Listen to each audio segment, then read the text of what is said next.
Ooh. Hey, what's up, guys? All right, so now got the cabinet doors on, the hardware. This is flush as well as that's flush. I still need to do some type of tweaking with several of the adjustments so that this here is flush, just because it irks me when it's not. It was originally similar to that side over there, which I find, like, I just slapped this one on and this one's like perfect. I don't know. It's the outside ones seem to be the problem, right? The inside ones seem to be fine. Like, this works fine. And this one, the same thing with this one too. Just slap that one in there as well. All right, so this, you might say, well, what's this, Mike? This is, Mike should never, ever do any woodworking at the end of a long, frustrating, hard week, because he does stupid things. And the stupid thing I could have still done, right? I just did not notice, because the dimensions are very similar, that I wasn't cutting with the grain. And if you notice here, this is kind of nice. You know, the grain matches, right? The grain goes and matches, which is what I wanted. But because, well, it was a long day and I should not have been doing the work, I screwed up and I cut it. Could you still use it? Yeah, but I couldn't use it, because every time I'd look at it, it would be like, oh, that's not right. Although I just watched somebody else's cabinet, which didn't have the grain going up and down. There's not a big deal, I guess.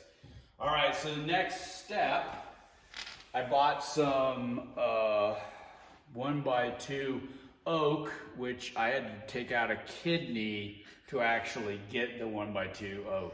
It was unbelievably expensive. So I'm gonna cut the Baltic birch plywood and then frame it with the 1x2 oak. Go here, then I'll sand it, which I'll get to. And once I finish that, then I will put 2 coats of this stuff on here, which is water-based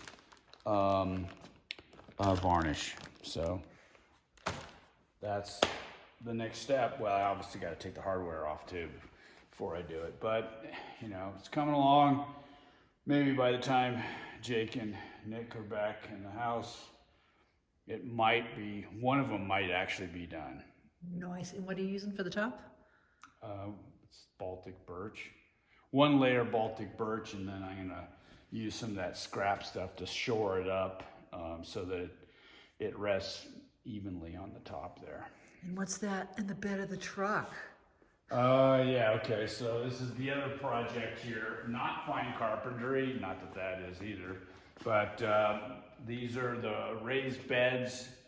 One's built out here, we'll carry that one down and add. We discovered that 2 2x10s is a lot more comfortable to work in the garden than just 1 2x10 raised bed. So that's the continuing project from last year when the ground froze. So that's on tap as well. Nice. That's it for now, guys. Yay. All right, so next update.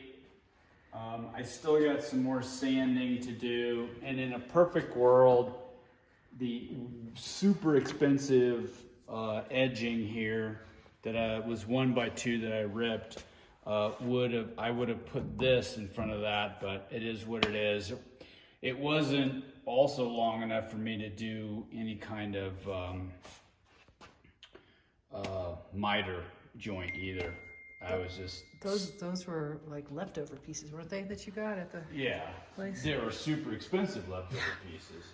Still got a little bit more sanding to do, like right here, a little bit more on that corner there, you know, but for the most part, you know, sand that down a little bit more flush, and then I got to take the hardware off and then put some lacquer on it. But at least one of the cabinets for the miter station will be done. One of two.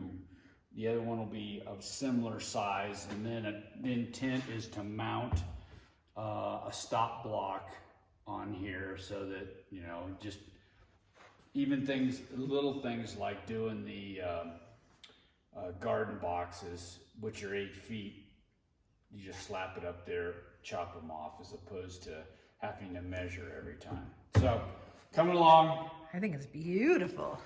And you've got something on the back there for ultimately attaching it to the wall? Yes. Okay. Yeah. That's it. Nice. Yeah, so, you know, all right, a couple things. Watching the Bourbon Moth, he has his own channel, he's a content creator. One of the things that he did that I think is smart now that I'm looking at this is he never cut like a toe kick area. He basically made the cabinet and then he had like a separate platform. That way, you know, you have a miter cut down there. It makes, it's not really necessary, I guess, for shop furniture, but if you're gonna do it, you might as well try to do it better. So I think I'll take that approach. I'm definitely gonna do a rabbet set on a slot here, which will reduce some of this piece here. Yeah, so definitely a lot of lessons learned in the build aspect of it. All right.